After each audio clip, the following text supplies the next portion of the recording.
Good afternoon. Welcome to the Labor Forum. You are tuned in to WRFG 89.3 FM here in a sunny, kind of smoldery, hot day here in Atlanta. It's kind of sticky. We're so happy to welcome you to the Labor Forum program this afternoon. And we want to make sure that you are so aware that we are on the first day of our fall marathon. This is our pledge drive.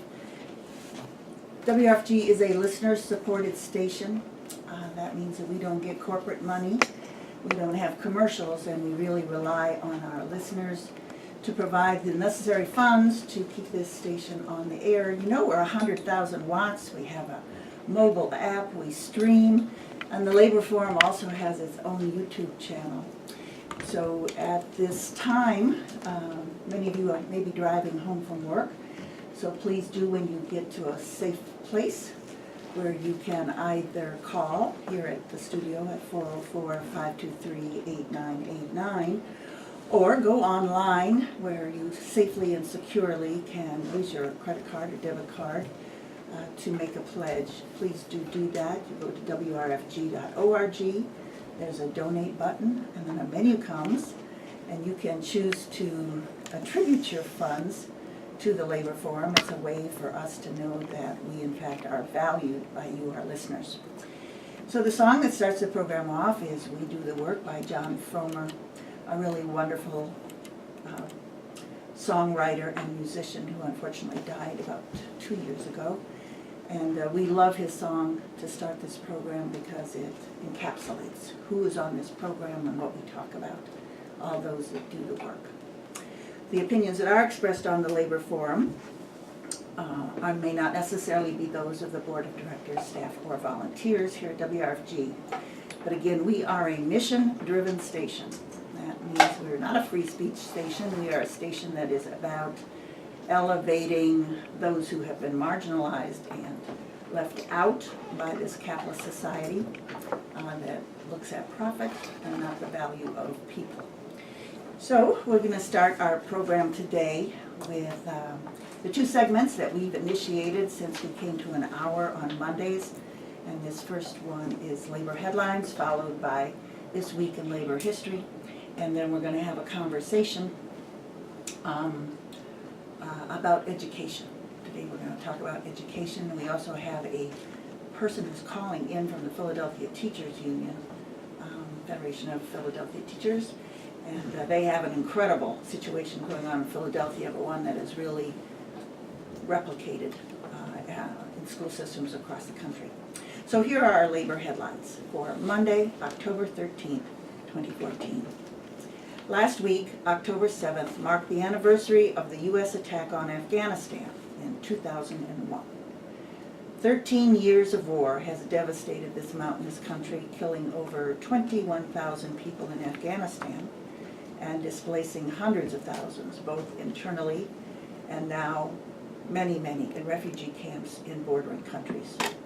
Some 50,000 Pakistanis have died as a result of the undeclared war, which has spilled over from the original conflict.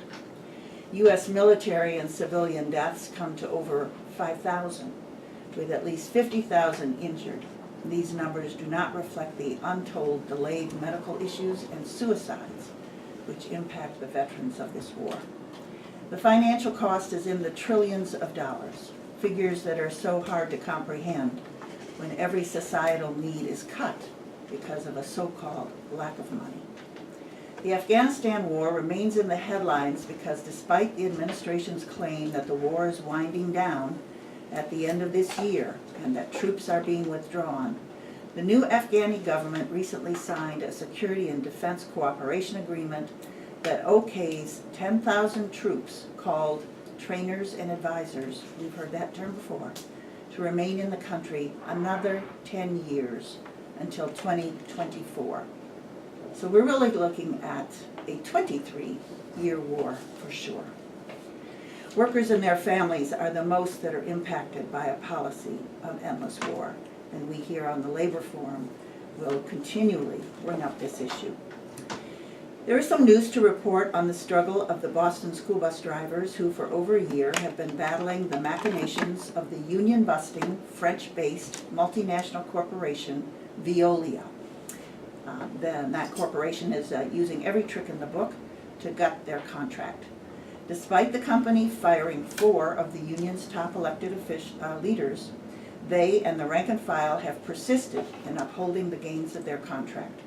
With the assistance of the Boston establishment, Veolia brought felony charges against Stephen Kirschbaum, a founding member of Steelworkers Local 8751 and the chair of the Grievance Committee. And this stems from a large community and union mobilization on June 30th, this past summer.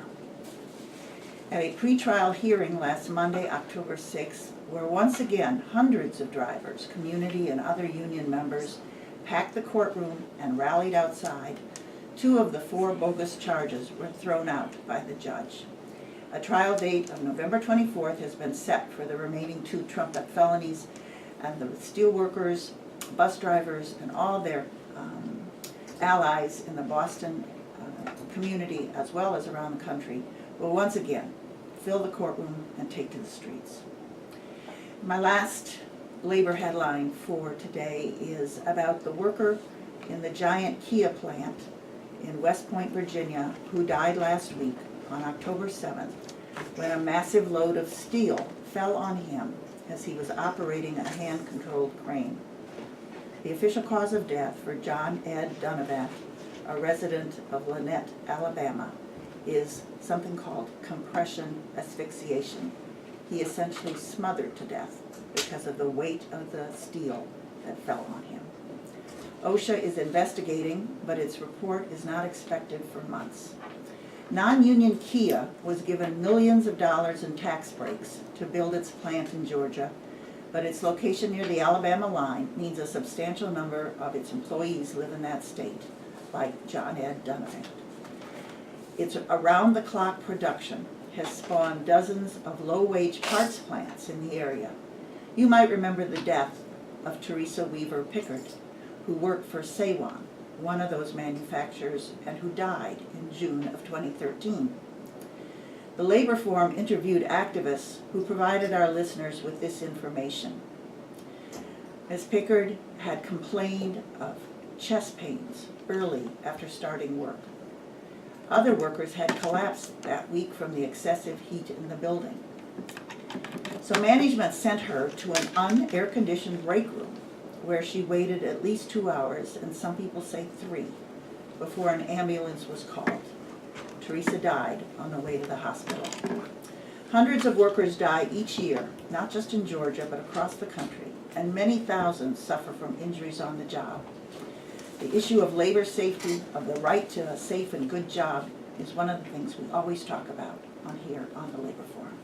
And that concludes our labor headlines for today. We're going to turn right away to Paul McLennan, ATU member, who has been doing such a great job of really educating all of us on labor history.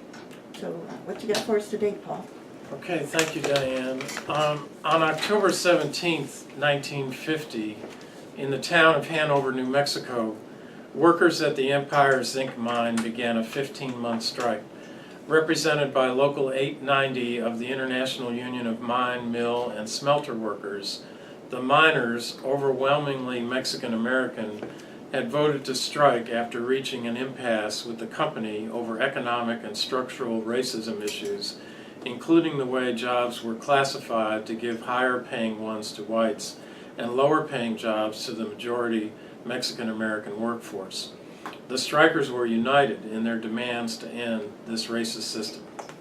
In June 1951, after the strikers had shut down production for 8 months, the company obtained an injunction against any further picketing. Concerned about the mass jailings and massive fines that would result from violating the court order, yet not wanting to give up their strike, the workers reluctantly agreed to a novel idea proposed by several women activists in Mine Mill Ladies Auxiliary 209. Since they were not legally striking workers, the wives of strikers, as well as other women and children, would take over the picket line. It was the only way they had to continue the strike, so they did. For the next 7 months, the women held the line in the face of violence from strikebreakers, mass arrests by the sheriff, and attitudes of male supremacy from many of their own husbands, who were suddenly faced with the responsibilities of caring for children, washing clothes, and doing the dishes. In January 1952, the strikers returned to work with a new contract. They had failed to win their major demands, but did obtain significant pay increases. Several weeks later, Empire Zinc installed hot water plumbing in Mexican-American workers' houses, a major issue pushed by the women of these households and a sign of how women's influence in the strike affected the outcome and shaped the demands. On March 14, 1954, the great labor film Salt of the Earth, a fictionalized version of the strike, premiered despite being criticized by the House of Representatives as a communist plot, subjected to police harassment, and having one of its leading female actors deported to Mexico. According to its director, Herbert J. Bieberman, and screenwriter Michael Wilson, Salt of the Earth was the first feature film ever made in the U.S. of labor, by labor, and for labor. The film was called subversive and blacklisted because the International Union of Mine, Mill, and Smelter Workers sponsored it, and many blacklisted Hollywood professionals helped produce it.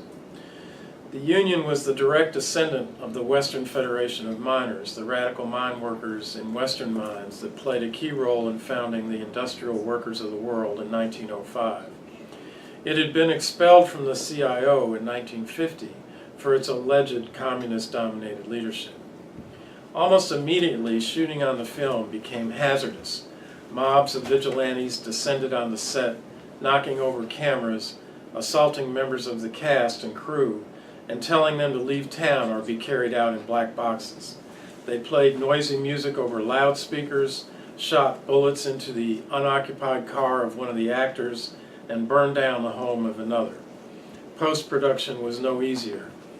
Laboratories refused to process the film. Editing was carried out in secret. The producers cast only 5 professional actors. The rest were locals from Grant County, New Mexico, or members of the International Union of Mine, Mill, and Smelter Workers, Local 890, many of whom were part of the strike that inspired the plot. Juan Chacon, for example, was a real-life union local president. Equally unusual is the emphasis the makers of Salt of the Earth placed on working collaboratively with the women and men they depicted. Wilson discussed his screenplay with around 400 locals at public meetings. The film focuses on Ramon Quintero, played by Juan Chacon, a strike organizer whose progressive beliefs don't extend to the family home. Gradually, his wife Esperanza, played by Rosura Revolutas, pregnant with their 3rd child, begins to assert herself and becomes instrumental in encouraging other local women to join the strike. At the Union Hall, the women convince the men, after a long debate, that they should be allowed to participate, and they join the picket line. The women then stand together to fight the bullying tactics of factory bosses and corrupt police. Political commentator Noam Chomsky praised the film because of the way people were portrayed doing the real work of unions. He said, "The real work is being done by people who are not known.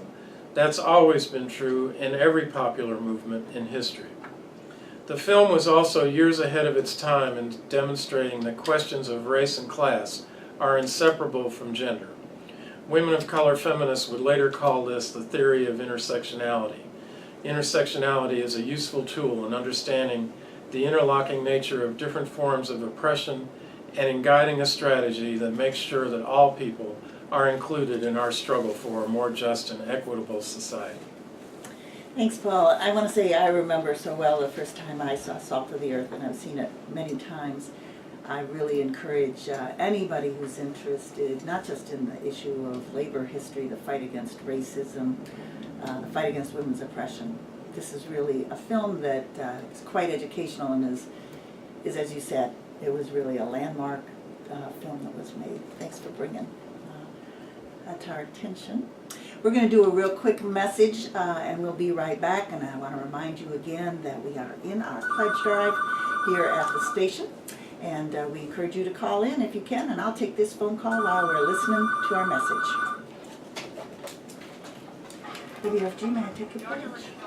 For Human Rights, the International Access Center, and the Georgia Thanks for being Justice patient with the Coalition headphone thing. Sorry are about all hosting a that. stop Are of you the able to National hear at the moment? Solidarity Caravan let with me North try. Dakota, Texas partners, bringing material aid and political support Okay. to refugee And you're children on 3 by and their yourself again, families so you in can the adjust if you Western need to. Yeah, before we Tens of thousands of children replugged it in, it fleeing was only in violence, one ear poverty, and and repression really in loud. I'm sorry, yeah, that one strip that we got that separates the being signal held into in 3 crowded different ones. So it detention goes centers stereo in under one, threat and of like dims it in deportation. another, and boosts it in another. Representatives of Okay. several justice Don't and worry human about me, rights I mean, organizations are traveling on the National Caravan with the goal of gathering financial and Okay. material aid for the children and mobilizing support That wasn't for just us, or changes in U.S. immigration policy. Somebody wanted The information. community meeting with the Caravannistas is Monday, October 13th at 5 Dunwoody Park, Suite 118, Atlanta, Georgia 30338, starting at 6:30 p.m. with a potluck dinner.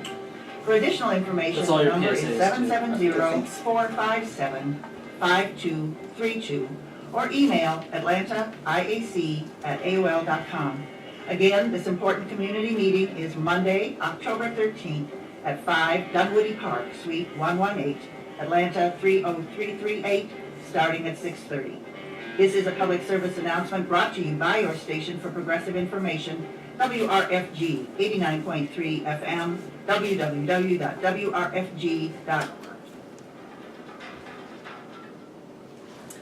You're back and we are back. You're back and we're back here at WRFG's Labor Forum. I just want you to know that if you are perhaps maybe north of Atlanta and you see the most magnificently painted bus with murals on all sides, that is the caravan that's coming here to Atlanta. They started in New York City and they have been in a number of cities, and that's the message that we just heard. Said they will be in Atlanta for a program starting with a potluck dinner at 6:30, and yours truly will be out there. We're going to try to get there as soon as the program is over, and I hope to see many of you there. Again, another very important struggling issue concerning everything related to immigration, but very specifically caused by this crisis at the border where thousands of children have managed, and who knows how they have managed to travel from Guatemala and Honduras and El Salvador to escape the rampant violence and the poverty and repression, just trying to get to the U.S. And the U.S. response has been to put them in detention centers and threaten to send them back. So we're going to move along. We have just a few minutes before we're going to have a phone call from a member of the Philadelphia Teachers Union. But we want to talk a little bit about education here in Atlanta. We have Terrence Courtney in the studio. He is with the Atlanta Public Sector Workers Alliance. And he wrote a piece that I guess you can get on multiple places online. I'm sure he'll give us the information. So maybe we'll just talk a little bit. Terrence, welcome. Oh, thank you. Maybe we'll just talk a little bit before George comes on the line, calling in from Philadelphia. Really about the crisis of education that is here in Atlanta. And I know that one of the reasons we thought we would do this program is because I had read, and of course many people else had read, that the DeKalb school system was thinking of going to what they call a charter system. There's so many issues. There's the ongoing cheating trial that's taking place with the Atlanta public school system. There's obviously the impact of the many years of huge cutbacks in the state funding for education. So it all we're going to hope to talk about a bunch of it here today. So I don't really have a question to start this discussion off. Maybe you could just make some comments about what I just said or about what you wrote in your article. Well, I'd like to kind of see if I can connect these various trends that I see in terms of public education and charter schools. So what's happening in DeKalb right now, last week, the DeKalb County School Board decided to table its petition to become a totally charter district, mostly because of the outcry from the public who really rejected this, and I think that's a very positive thing to do. But if I could go backwards in time, what just happened in DeKalb County is part of a really years-long trend in the United States of former privatization called charter schools, right? So if we go back some point in time, we know that in New Orleans, it became the first school district in the United States to become 100% charter. And that was a process that really started taking place on the heels of Hurricane Katrina. So in many ways, we have to look at this charter school privatization movement as part of what Naomi Klein called the shock doctrine, because this process of chartering or charterizing public school districts is often comes in the form of a 1-2 punch. So what we see is that a school district will close a number of schools and then reopen them so that they're privately controlled by these charter school forces. But then just in this past June in Philadelphia, a coalition of teachers, students, and community activists rose up to resist the governor there, Tom Corbett, who was trying to cut school funding and push for privatization, right? So in response, these protesters staged a demonstration on June 9th, which was followed by a student-led walkout on June 13th. Then in May, in Chicago, the Chicago Teachers Union came out with a report called 12 Months Later, where they looked at 1 year of what's been happening in the Chicago school district. And it's the same process where the school board closed a number of schools, most of which were 90% black folks, and that's student and teachers. And what they found is that, you know, the closing of these school districts and the charterizing of these school districts created higher instances of violence, right? Children were forced to travel further distances to school, which impacted not only their study habits, but often put kids in sort of different neighborhoods. So I come from one part of town, now I'm in this new part of town, and that creates conflict. Students were often pushed into equal or lower performing schools and class sizes roles. Then before that, you know, like I said, we saw Louisiana move in this direction. So this has a very long trajectory, a long process, and so DeKalb, what's taking place in DeKalb County is just one other aspect of that. And again, in the Atlanta public schools, a couple of years ago, they closed, what was it, a dozen schools, and now I understand that they're now considering reopening those schools as charters. So we have to understand that this process of charter school creation is part of the neoliberal agenda. It's part of the process of the shock doctrine, where you first shock the school district by closing schools, and what we've seen in Atlanta and elsewhere is that means class sizes grow, right? And every educator I know says that big class sizes are bad for education. So this is what's taking place, and I applaud the residents of DeKalb County for standing up and resisting, and we need more of that.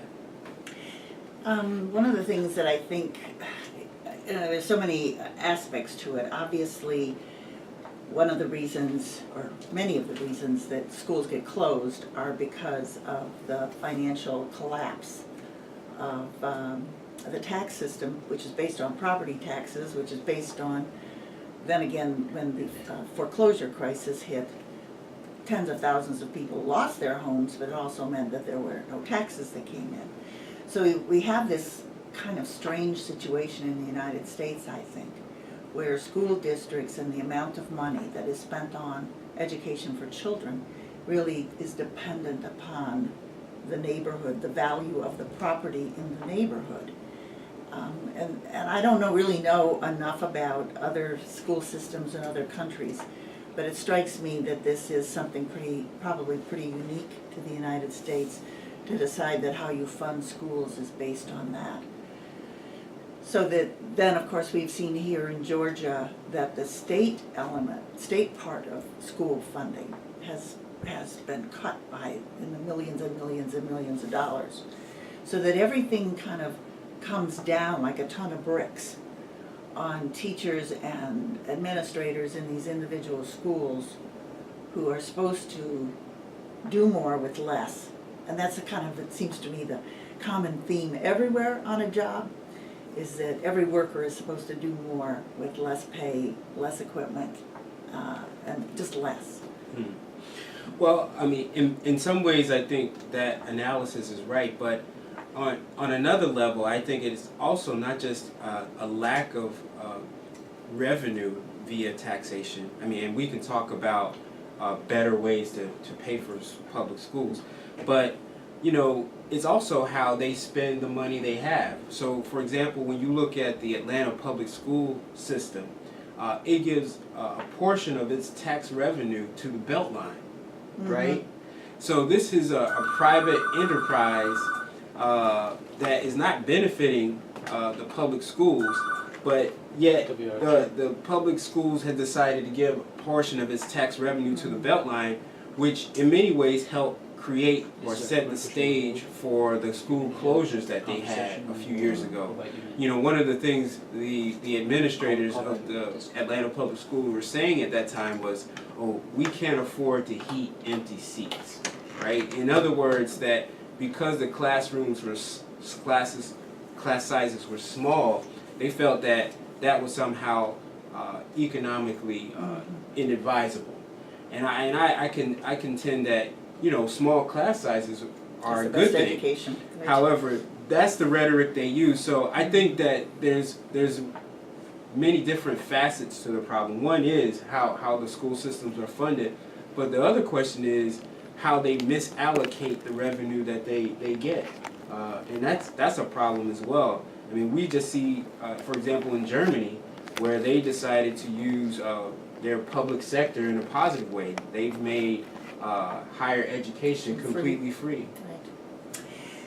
Well, we're going to continue this conversation because we have our guest on the line calling in from Philadelphia.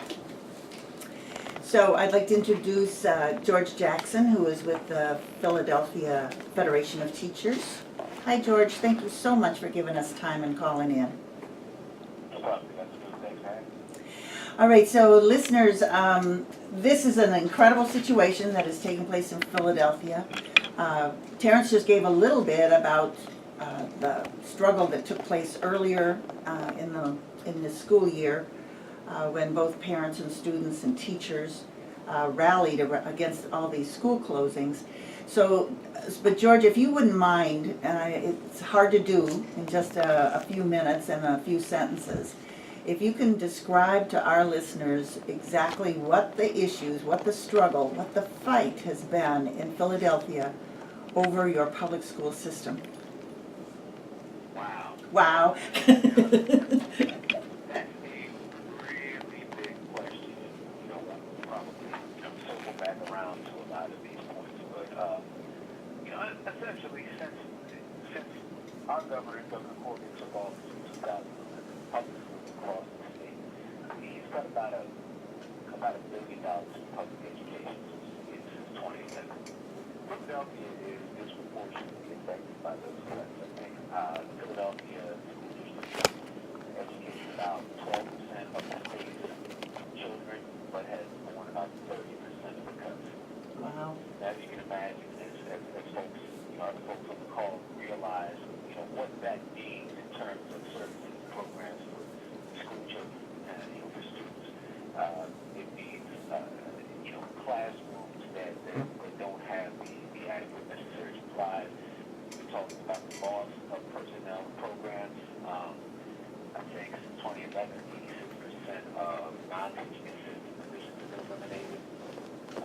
We have about 101 fewer school nurses. You know, many of our schools do not have a full-time school nurse, which is absolutely unacceptable for the health of children. There are only about 42 certified librarians, 249 schools as of last year.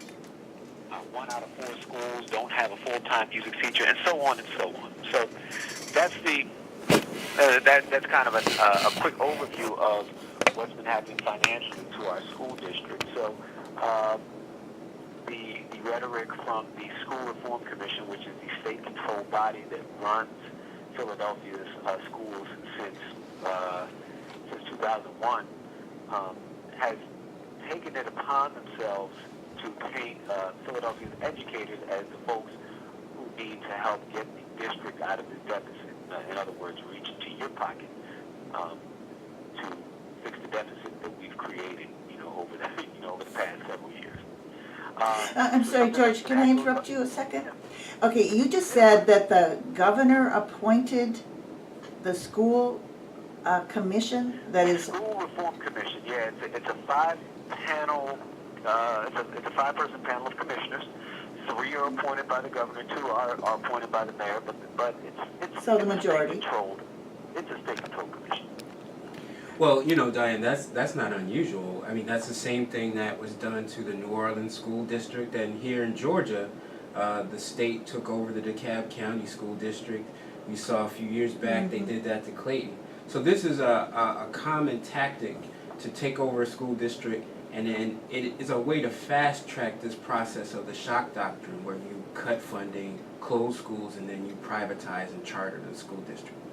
I should have introduced you, George. That was Terrence Courtney, who's also here in the studio, and also Welcome, Paul brother. I'm glad to McLennan. hear. All right, okay, so this 5-member board made all these decisions about Philadelphia schools. They've been making the decisions for over 13 years now. Since they've taken over, ostensibly to be the financial watchdog for the district, we've seen triple-digit deficits, we've seen school closings, we've seen any number of things that, you would think a financial watchdog would be put in place to prevent, and they haven't. But, this is about control. I think, we know that this is much less about saving the school district and more about command and control. I want to fast forward to what happened last week, because I think, this is probably one of the reasons that I'm here. That's why I called it. Yes, it is. So much noise, is that last Monday, the district essentially, and I won't even go too deep into how they held this stealth meeting of the School Reform Commission on Monday morning. They put an ad in the back of the classifieds in the Sunday paper, for a meeting that is being held on Monday morning. These are supposed to be public meetings, normally advertised on the website, but they, for some reason, decided at this time they wanted to, be a little bit more secretive about the meeting. And the reason was because their intention, and what they did was announce that they were canceling the contract with the PFT and imposing certain terms and conditions, largely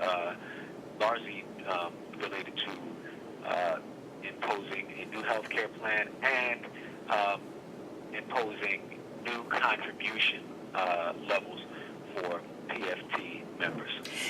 Could you just say PFT, who that is? The Philadelphia Federation of Teachers, I'm sorry. Okay. The teachers and certified librarians and counselors and other classifications, other school employees that we have working in the school district. And the contribution, the contribution levels, was that about the pension? No, this is healthcare. Oh, healthcare, okay. This is healthcare. This is healthcare contributions. And they essentially just said, you know what, we're not negotiating anymore. I mean, we were negotiating up until July, and the district, the SRC apparently said, you know what, enough of negotiating, we're just going to go ahead and impose. So they made this announcement on last Monday, and as you can imagine, it's created quite a stir and quite a strong reaction, on both sides of the issue here in Philadelphia. Okay. It was an unprecedented move. It was and of course, in our opinion, a very reckless move, probably illegal.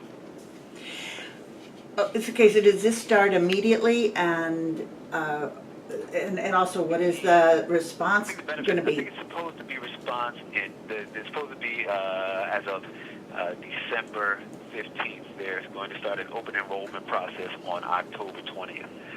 Now, understand, the rationale that they're giving for doing this is that PFT members, since they don't pay anything for health care, this is how we can, fix our deficit by making them pay more for health care.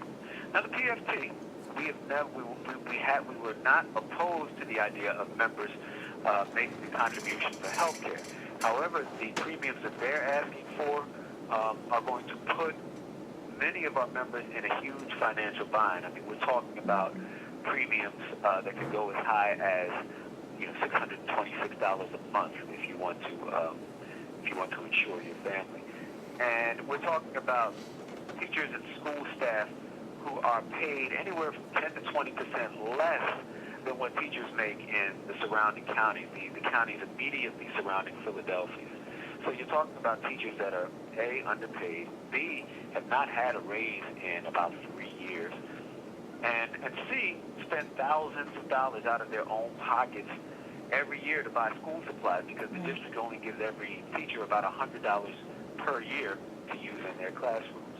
So teachers basically foot the bill for 90% of the supplies in their classroom. So teachers make sacrifices every day, but it's not enough for this district who wants more from the teachers. So that's basically what we're dealing with here. We have actually, prior to this announcement, we had actually put proposals on the table that would have saved the district last year upwards of $24 million. Rather than take that offer or even counter our offer and sit down at the table and talk with us and try to work out something, they basically stopped negotiating as of July 1st, and we didn't hear anything from them until they took this action on October 6th. So it's really kind of an unprecedented action. And somebody mentioned New Orleans earlier, and to be honest, that's about the closest parallel I can think to the scope and impact of the act that this School Reform Commission has taken on the Philadelphia Federation of Teachers. George, this is Terrence from the Atlanta Public Sector Alliance, and I thank you for coming on the show. And one of the things I want to talk to you, or have you elaborate about, is how you're fighting back, because Brother Paul just shared with us kind of this historical narrative of mine workers, right, and how the wives or non-employees of the mine were able to work with the union and support the call for democracy and union power to push back against the bosses. And then I'm aware that back in June, in Philly, y'all had some demonstrations where teachers, students, parents came out and pushed back against Corbett. So I'm wondering, is the fight back you're planning, and I assume you're planning one, will that include elements of the community who are not necessarily direct employees, but who understand the value and principle behind public education? Absolutely. We have we're a founding member of an organization here in Philly called PCAPS, which is Philadelphia Coalition Advocating for Public Schools. And it's a multifaceted organization that includes labor, parent groups, community groups, student organizations. It's a big coalition and a growing coalition. We have people joining all the time. And so we had that coalition going. And the response from the parents, even people who aren't a formal part of that community, the response from the parents whenever we've asked for assistance, coming out to a rally, speaking out on behalf of educators and public school students, the response from the community has always been tremendous. We are, very fortunate that we enjoy a very productive dialogue and working relationship with the Philadelphia community because, over time people have seen the SRC's behavior and they find it unpalatable. And so, parents have even come to the union at times. Most recent example was the district wanted to convert 2 of our schools in Philadelphia into charter schools.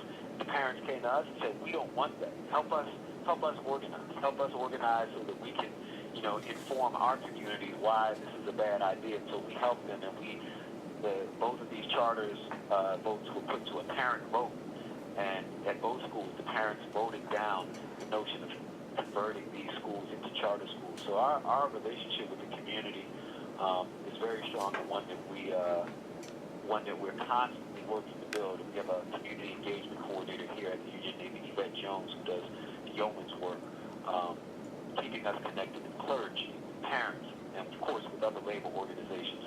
And they've all been fantastic over the last week, reaching out to us and asking us how we can help. And they will be joining us this Thursday, as a matter of fact, for a huge, large-scale demonstration out in front of the school district building Thursday at 4 o'clock. here in Philadelphia.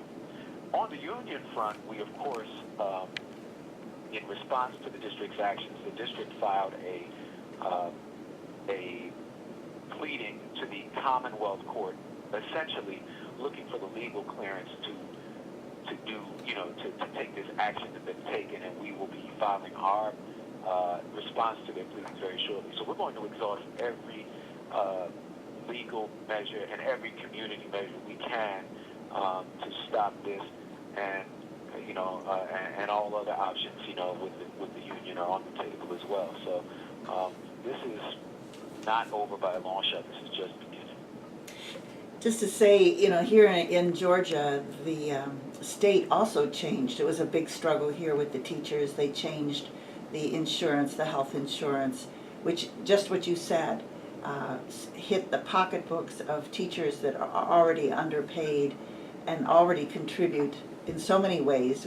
We hear stories of teachers all the time spending their own money for even shoes and food to send home with kids on the weekends. And so there was a big hue and cry here too by teachers over the amount of money when the governor of this state essentially did the same thing. What I want to ask you though is Philadelphia the only school system in Pennsylvania that is being impacted this way, or are there a whole series of others? So the funny thing about this, this little relationship we have with the state is that we are the only district that's affected. So Act 46, under which we are blessed, as it were, with the presence of the School Reform Commission. Act 46 was a law that was written specifically to only impact what they call first-class school district or school districts in cities of the first class. Oh. Which Would that be because Philly is also the blackest part of Pennsylvania? I don't know that to be a fact, but if I had to guess, yes. Okay, we can say that here. Yeah. No, I'm just saying, I don't know it to be a fact because you also have Pittsburgh on the other side of the state. So, I don't know, but yes, there's obviously a large Black and Latino population, and a large ELL population, that's not Latino. So again, this is the only city of the first class in Pennsylvania, and therefore the only school district that Act 46, which gives you the SRC, would impact. So it was definitely a Philadelphia focused law, and that's what we've been dealing with since 2001. Well, I applaud the work because it can become very complicated. One of the challenges in fighting back against this charter school, what I call privatization move, is that a lot of African Americans have been bought into the mythology around charter schools, right? They think that charter schools perform better, but all the studies show that charter schools don't perform better, and often they do worse. And in fact, back in October of 2010, the NAACP passed a resolution that stated that charter schools are, quote, separate and unequal. They create separate and unequal conditions, end quote, for education. So how does the PFT stand on this complicated thing where you might have Black Democratic elected officials who campaign for charter schools while you're on the ground and you're trying to say, yo, this is bad? The interesting thing about about the whole charter school thing in Philly, now that you bring that up, is when you look at the school district's budget over the next 5 years, the only line item that grows is the line item for charter school expansion. We will spend, I think, about $525 million this year on charter school expansion, and that's or on charter schools. That's the only line item that grows. Next year, it'll probably be closer to $700 million, and then the year after that, probably closer to $800 million. That's the only line item that's growing. There is a clear plan to continue to fund the growth and expansion of charter schools, which is a huge problem because, as you said, the academic performance of charter schools does not merit them getting such sizable chunks of and remember, this is the district budget. This isn't a separate pot of money. It used to be. this is all coming from the public school budget in Philadelphia. So this is money that, they're talking about these deficits and why, and having teachers pay for the deficits out of their pockets. But in reality, without this charter school expansion, we probably wouldn't be looking at this deficit. And the other interesting thing about charter schools is that in Philadelphia, the big thing about charter schools is not even so much academic performance when you talk to parents, it's safety. And it's this notion that charter schools do a better job of keeping their kids safe. They feel safer there than they do in their neighborhood schools. And the reality of that really remains to be seen, because charter schools don't report incidents, don't have to report incidents in the same way as traditional public schools do. So we don't even know if that's the case. But that's the real crux of the matter. It has less to do with ABCs in Philadelphia and more to do with safety. So when you have this, you have these entities pushing for school choice, that resonates with a lot of parents, particularly in certain neighborhoods. George, I had a question. A few weeks ago, we did a show here about Detroit and water being shut off to thousands of people in the city. And there's a similar relationship going on between the state of Michigan and the city of Detroit. And I'm just wondering, are you seeing a pattern here, and who is behind this? Who are the forces in the state that are trying to do away with local control? It seems that, right now it definitely seems like, and I don't want to put it all on one political party, but it definitely, seems like the Republicans who are pushing against the notion of local control of schools. You got to understand, in Pennsylvania, there is a feeling in Harrisburg that, from a lot of legislators from the middle part of the state, from the western part of the state, why should I give a darn about Philadelphia? So there is that. You've got that mentality that you're going up against. But mostly, it's Governor Corbett. This is a governor who, in his entire time as governor, has never once even visited a Philadelphia public school. This is a governor whose interests are more about, providing perks for the energy companies like the Marcellus shale drillers and things of that nature, that he refuses to place an extraction tax on in Pennsylvania, which would help greatly to offset some of the cuts to education. But this is a governor who has absolutely gone on the record as saying that he is no friend of the Philadelphia Federation of Teachers. He attacks us every chance he gets. And he's up for re-election, and his numbers aren't looking good. And so that's been a big part of our focus even before last week, was really working to get out the vote for his opponent and hopefully the new governor, Tom Wolf.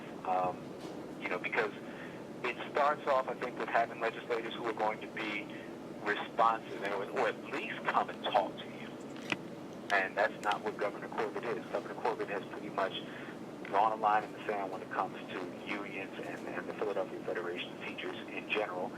He has painted us as the enemy, which is also, according to a secret poll that they conducted last year, part of his game plan. Pick a public fight with the union. Strengthen your base. Get your base out. Let them see you talking tough against the teachers union in Philadelphia, and you could rally enough troops to back in and win this election.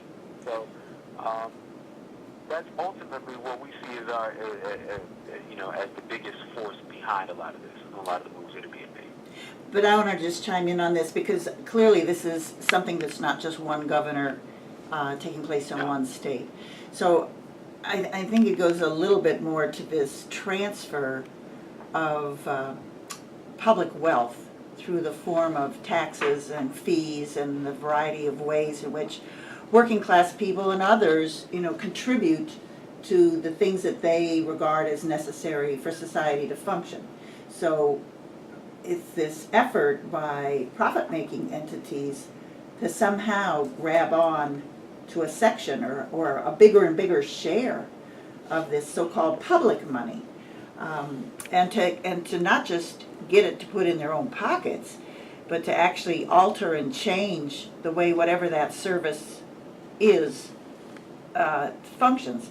So I think about the post office. We've had many postal workers on here about how a service that every person, should have is now trying to be privatized so that it makes money for a corporation. And I see the same thing happening with the charter schools in that it's usually some sort of corporation that then runs this school. So it's not the thing that I think a lot of people think of, which is that parents, decide to play a bigger role in their children's education and, do something at the school. We're really talking about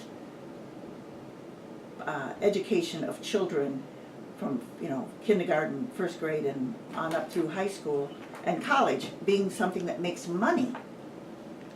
So that's my feeling. Well, yeah, and I would add that, yeah, I'm glad you said it's just not one party because, way back in the aftermath of Katrina, we had the Democratic Arnie Duncan, who's Obama's Secretary of Education, who said, quote, Hurricane Katrina was the best thing to happen to New Orleans. So I think you're right, Diane, when you talk about if we peel back the layers behind these political parties, we see what's driving this are these capitalist corporate forces that fund the campaigns, right? And depending on, they make the calculation of who's most likely to win, and that's which party they decide to fund. But the overall thing that ties it all together is, you got people from either party who believe in charter schools, and we have to fight that in a very strategic way.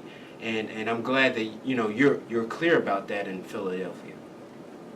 No, absolutely, and and just like everything else, it's our kind of pushback against charter schools is made easier by the fact that our district is so strapped for money, and the charter school line item just continues to balloon at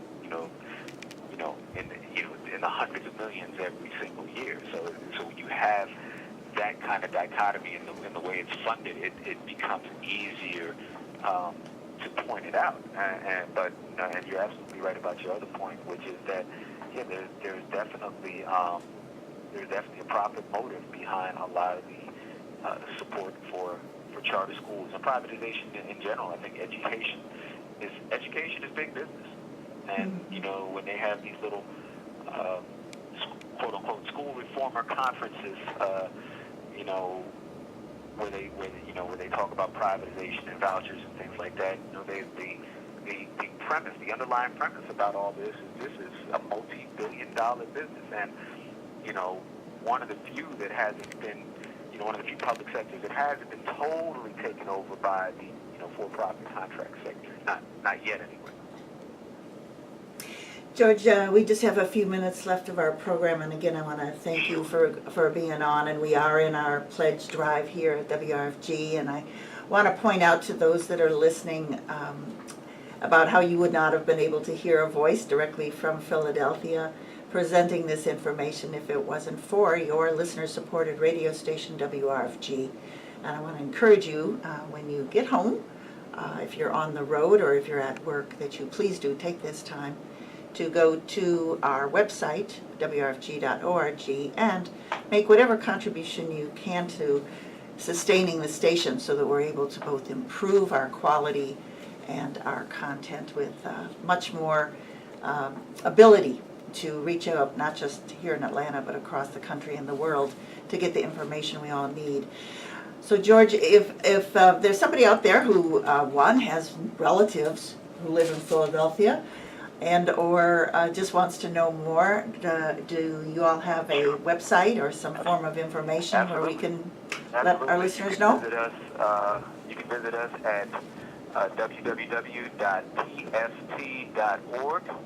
And we have a document on there that you can look at right now on the latest action by the SRC called Timeline to a Shakedown, which gives you a nice little neat one-pager full of information of what's happened to this point, including a quick summary of the impact of Governor Corbett's cuts to public education. That's pft.org. Thank you again so much. Listeners, I want to thank Paul McClennan and Terrence Courtney for being in the studio today. Of course, our engineer, Chris Hollis, and our videographer, Ozzy Ibrahimi, reminding you that you can also watch the program on the Labor Forum YouTube channel. We'll be back again next Monday, and in the meantime, you've got 7 days between now and then to make your pledge to WRFG and to the Labor Forum if you so choose. This is Diane Mathewitz signing off for now.